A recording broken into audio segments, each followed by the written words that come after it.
If you've made it this far, you're officially part of our story. Now it's your turn. Tell us, where in the world are you watching from? Drop your location in the comments below. We love seeing how far our stories travel. And if you haven't already, don't forget to hit that subscribe button and ring the bell so you won't miss the next heart-racing chapter dropping tomorrow. Trust us, you won't want to miss what happens next. Thank you for joining our journey. See you in the next story. It was past midnight in downtown Los Angeles. Neon lights flickered across rain-slicked streets as Emily Carter stormed out of the club, tears blurring her vision. At just 24, she thought she'd seen enough heartbreak to last a lifetime. But nothing quite like this. Inside that club, she had watched her ex Dylan, the man who once promised forever, laugh and hold hands with another girl. Her stomach turned, not from jealousy but from betrayal. She had left without looking back, too proud to cause a scene, but too hurt to pretend she was okay. As she wiped her cheeks and took a deep breath, Emily pulled out her phone, swiping through rideshare apps. Her battery blinked red, 3%. Great, she muttered. She couldn't risk getting stranded here. Just then, her eyes caught the silhouette of a black SUV idling by the curb. No rideshare sticker, but it looked clean, sleek, safe. She didn't think twice. Her heels clicked hurriedly across the pavement as she opened the door and slid into the back seat. "Hi, just drive," she said, trying to keep her voice steady. "I'll pay whatever. Just please drive." The man in the driver's seat didn't say a word at first. Emily, busy wiping her tears, didn't even glance at him. The silence lingered for a beat too long. Then came his voice, deep, calm, but sharp. "You're in the wrong car." Emily blinked. "Excuse me?" "I'm not an Uber." Before she could respond, a phone rang. The man answered quickly, speaking in low tones Emily couldn't understand. She stared out the window, heart pounding. That's when the car suddenly took off, tires screeching as they sped down the boulevard. "Whoa, slow down," she shouted, clutching the seat. "Are you crazy?" "Quiet," he snapped. "You're distracting me." "What the hell is wrong with you?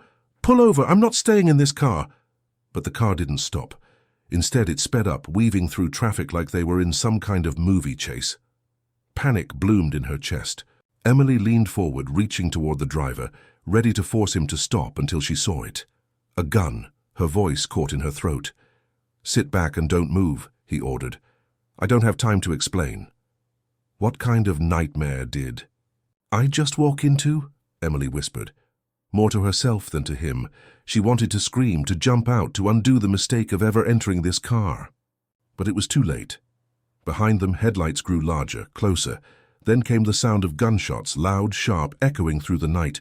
"What the? They're shooting at us?" "Yes," the man said coldly, pulling out a second weapon. "Because they want me dead." That was the moment Emily Carter realized. This wasn't just a case of bad timing or misjudgment. She hadn't just stepped into the wrong car. She had stepped into someone else's war. Emily didn't remember how long the chase lasted. 5 minutes, 10? All she knew was that bullets flew, tires screeched, and she had never prayed harder in her life.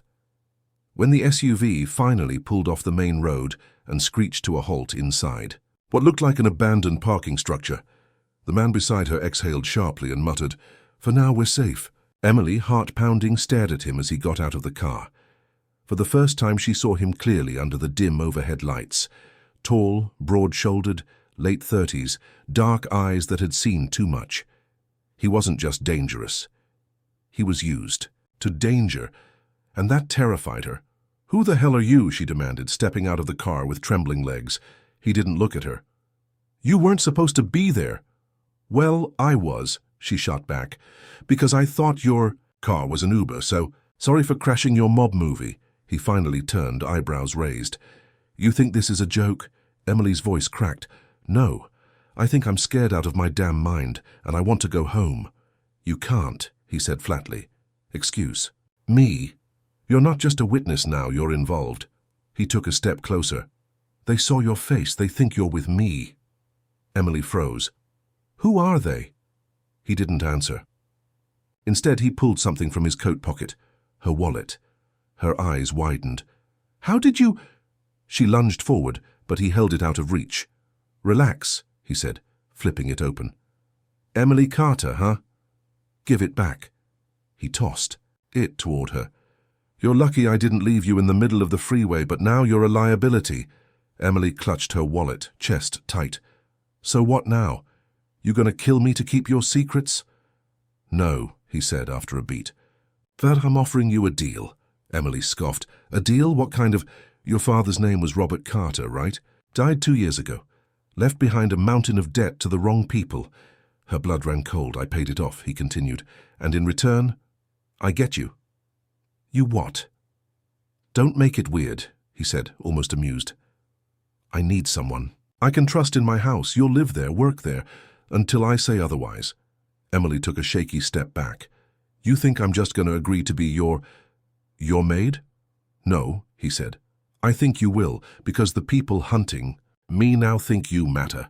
If you leave, you die. She stared at him, silent.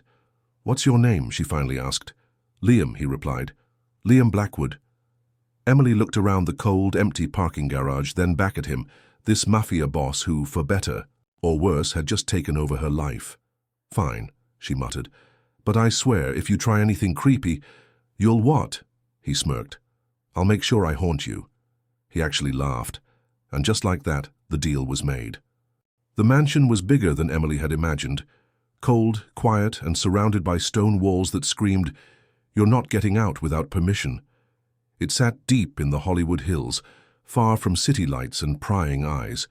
For someone who'd once lived in a 600-square-foot apartment, the 7,000-square-foot estate felt like a prison in disguise.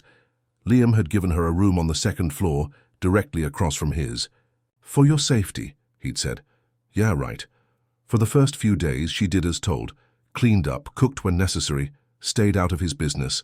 But her curiosity was impossible to suppress. There were always men in black suits coming and going. Weapons, locked rooms, phone calls in hushed tones. She was living in the middle of a movie she never auditioned for, but what scared her more than the gunman was Liam. He wasn't always cold. Sometimes, when he thought she wasn't looking, he'd study her like he was trying to figure her out. He'd ask if she'd eaten, or tell one of his men to drive slowly when she went to the store. And when she burned her hand while cooking, he was the first to run to her side, holding her wrist under cold water like it actually mattered to him. One night, she couldn't sleep. The mansion was too quiet, too still. As she stepped into the hallway to get water, she heard a voice downstairs, urgent, low. She tiptoed toward the staircase and peeked around the corner. Liam was there, pacing in the foyer, gun in hand. They found her, he said into his phone. Marcus knows she's with me. Emily's heart sank, so it was true, she was a target now. She crept back to her room, trying not to make a sound. But when she turned the corner, Liam was already behind her. Couldn't sleep, he asked, casually sliding the gun into his belt. She jumped, hand over her chest. You scared me. Then you're not paying attention, he said. They could be outside right now and you wouldn't even know. Then why keep me here, she snapped. Why not send me away, put me on a plane, let me vanish? Because I can't protect you if you're not here, he said, voice sharp.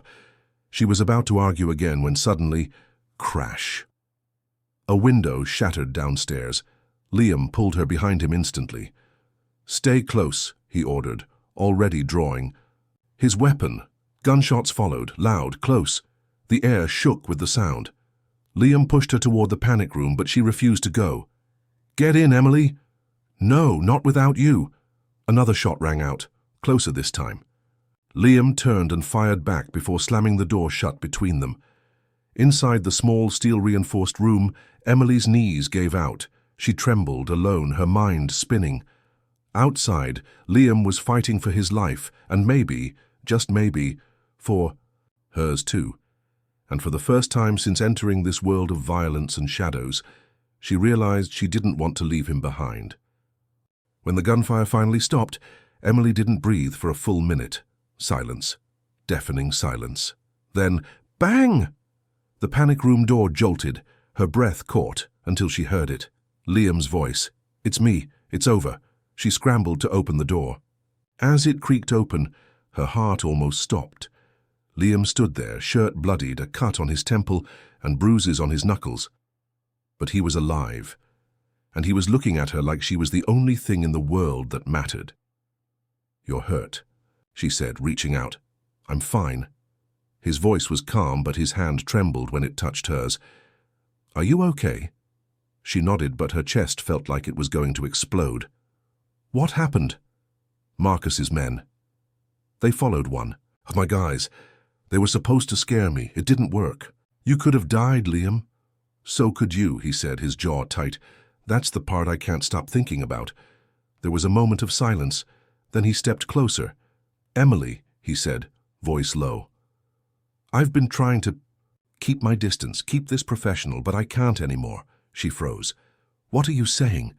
"I'm saying," he sighed, then met her eyes, "I like you. Hell, maybe it's more than that, and I've tried to ignore it, but tonight, when I thought I might lose you, everything changed." Her heart skipped a beat. "Liam, No, I'm not the guy you dreamed of. I'm dangerous. I live a life no one should be part of, but for some stupid reason, you're already in it. And I don't want to pretend anymore." Emily stared at him, stunned. He stepped closer, only inches away now. "Tell me to stop and I'll back off, but if you feel anything at all, I need to know." She didn't answer. Couldn't. Her brain screamed, "This is insane." But her heart, it had already made its choice. Instead of words, she reached up and touched his face, wiping a smear of blood from his cheek. "You're right," she whispered. "You're not the man I pictured falling for." His breath hitched. "But I haven't felt this safe or this terrified with anyone else, ever." Liam leaned in slowly, giving her every second to pull away. She didn't. Their lips met, soft at first, then full of all the tension, fear, and longing they'd buried for weeks. When they finally broke apart, his forehead rested against hers. "I should warn you," he whispered, smiling slightly. "I don't do normal." She smiled back. "Yeah? Good thing I stopped wanting normal the day I got in your car." They both laughed softly, the danger outside momentarily forgotten. But deep down they knew this wasn't the end of the chaos. It was just the beginning of something dangerous, impossible, and real. 3 months passed, but nothing about Emily's life felt normal, except him. Since that night of bullets and confessions, she and Liam had been living in a strange rhythm of danger and tenderness. He still ran the syndicate. She still hated the guns. But between emergency meetings and whispered threats, there were quiet breakfasts, shared smiles, and late-night talks on the balcony. Somewhere in all the madness, they'd found each other. But Liam was changing, and everyone saw it. He was softer, more grounded, especially when Emily was near. And though he'd never said the words, the way he looked at her said everything she needed to know. Then came the night everything nearly fell apart. It started with a text. Liam had left for a meeting with a new supplier, said he'd be back in 2 hours. But when 3 passed, then 4, Emily started to panic. She called Edward, Liam's right-hand man. No answer. By hour 5, her hands were shaking. Then finally a message. Not from Liam, from an unknown number. "Your boyfriend's running out of time. Come alone if you want to see him alive." Emily's world stopped. Without thinking, she grabbed the car keys and bolted from the mansion. Her heart pounded like a war drum as she sped through the dark streets of LA, guided only by a dropped pin sent with the message. An abandoned warehouse on the edge of town. When she stepped inside, the cold air hit her like a slap. Shadows moved. Men surrounded her, and there, tied to a chair, blood dripping from his brow, was Liam. "Emily," he croaked, eyes wide with panic. "What are you doing here?" But before she could speak, Marcus stepped into the light. "You know," he sneered, "for a guy so feared, you sure have a soft spot." He raised a gun and aimed it at Emily. Liam struggled in his chair, fury blazing in his eyes. "Don't you touch her." "I wasn't planning to," Marcus said, smiling cruelly. "I just wanted to see what made you human." Suddenly, bang, not from Marcus, from the second level. A shot fired, then chaos. Edward's team swarmed the building from every corner. In seconds, Liam was freed, Marcus was disarmed, and Emily was pulled to safety. When it was over, Liam wrapped her in his arms, his voice hoarse. "You came for me." "Of course I did," she whispered, barely holding back tears. "You think I'd let anyone else take you from me?" He pulled back, cupped her face, and for the first time, no fear, no hesitation, said the words, "I love you." And she didn't blink. "I love you too." A week later, Liam didn't bring her a ring. He brought her a bracelet, simple, elegant, engraved with their initials. "Let's not label it yet," he said. "But I want you to wear this until we're ready for forever." She smiled as he slipped it onto her wrist. "I already am." What did you think about Emily and Liam's intense, chaotic and unexpected love story? From a mistaken ride to a full-blown mafia war, and somehow to real love, this journey was nothing short of wild. But now, we want to hear your thoughts. Do you think Emily made the right choice by staying with Liam? Would you have taken the deal if you were in her place? And how did you feel about Liam's transformation from cold mafia boss to a man willing to risk everything for love? Drop your reactions, theories, or favorite moments in the comments below, whether you're Team Emily, Team Liam, or just here. For the drama, we're reading every single one. Also, let us know where you're watching from. It's always amazing to see how far our stories reach. Your feedback means the world to us and helps us create even more gripping content just for you. And don't forget, tomorrow, a brand new story premieres. So hit subscribe, tap the bell icon, and join us again for another unforgettable tale. Until then, stay safe, stay in love, and stay curious.